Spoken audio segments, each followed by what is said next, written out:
Alan with you on another Out of the Norm show where the stories are always all about you. Today we're visiting in Waco, Texas at the Dr. Pepper Museum.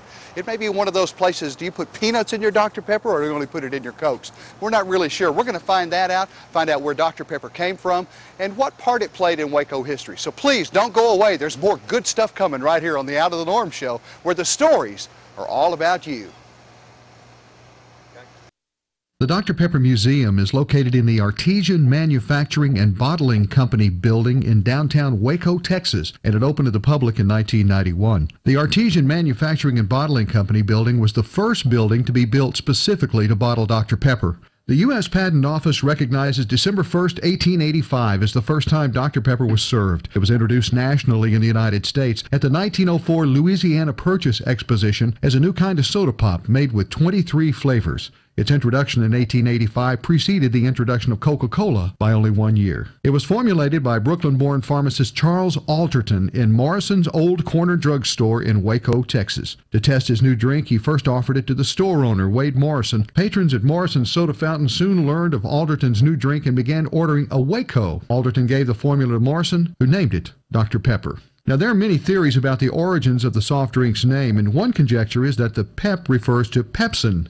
In 2009, an old ledger book filled with formulas and recipes was discovered by a man named Bill Waters while shopping at antique stores in the Texas Panhandle. Several sheets and letterheads hinted that it had come from the W.B. Morrison and Company Old Corner Drug Store, the same store Dr. Pepper was first served in, and in faded letters at the book's cover spelled out Castle's formulas. One recipe in the book titled D. Pepper's Pepsin Bitters was of particular interest, and some speculated it could be an early recipe for Dr. Pepper. Like many earlier sodas, the drink was marketed as a brain tonic and energizing pick-me-up, so another theory holds that it was named for the pep it supposedly gave to its users. Others believe the drink was named after a real Dr. Pepper. One candidate is Dr. Charles T. Pepper of Rural Retreat, Virginia, who might have been honored either in order for Morrison to obtain permission to marry the doctor's daughter or in gratitude to Pepper for giving Morrison his first job. Dietetic Dr. Pepper was introduced in 1962 in cans and in 1963 in bottles, and sales were slow partly due to the public misconception that the drink was for diabetics. In 1966, the company renamed the product Diet Dr. Pepper. Diet Dr. Pepper became the 10th best-selling soda in 2006. From 1991 to 2006, the beverage was marketed using the slogan, Diet Dr. Pepper tastes more like regular Dr. Pepper. Then there was Pepper Free. It was first introduced to test markets in 1982. Caffeine-free Dr. Pepper was released in 1983. There's Dr. Pepper Red Infusion, Cherry Vanilla Dr. Pepper in 2004, Dr. Pepper Berries and Cream, Diet Cherry Chocolate Dr. Pepper, Dr. Pepper's original formula, which uses sugar instead of high fructose corn syrup, which Dr. Pepper and other brands of soft drinks started to use around the early 70s. Dr. Pepper also has a line of jelly beans made with the Jelly Belly Company. A Dr. Pepper Gum, it was marketed for a time in the early 1980s. The Dr. Pepper collaborated with Vita Food Products to produce Dr. Pepper Sweet and Kickin' Barbecue Sauce. There's cosmetic company Bonnie Bell includes Dr. Pepper among its licensed soft drink flavored lip smackers, lip balms. Brock's has a line of hard candy that features the doctor from Brock's Soda Poppers, they're called. Dr. Pepper has an ice cream topping syrup.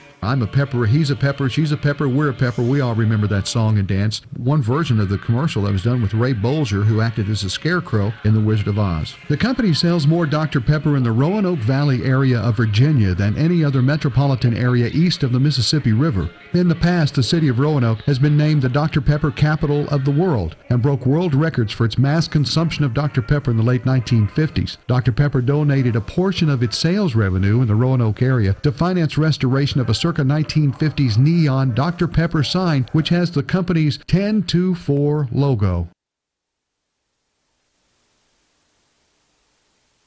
So what better way is there to end the visit to the Dr. Pepper Museum than to enjoy an ice-cold Dr. Pepper made right here at their old-fashioned soda fountain. And it's really kind of interesting. It has a different flavor than what you'll find in the bottles, and the reason is this is made the old-fashioned way instead of with high fructose corn syrup that you find as a preservative and as a sweetener in most things. You're going to find Imperial Pure Cane Sugar from Sugar Land, Texas, sweetening this special Dr. Pepper. And the only place you can buy it, first of all, it's bottled in Dublin, Texas, but you can buy it right here in Waco, downtown. I don't think you can get this in any of the grocery stores in this area, or at least in the central part of Texas.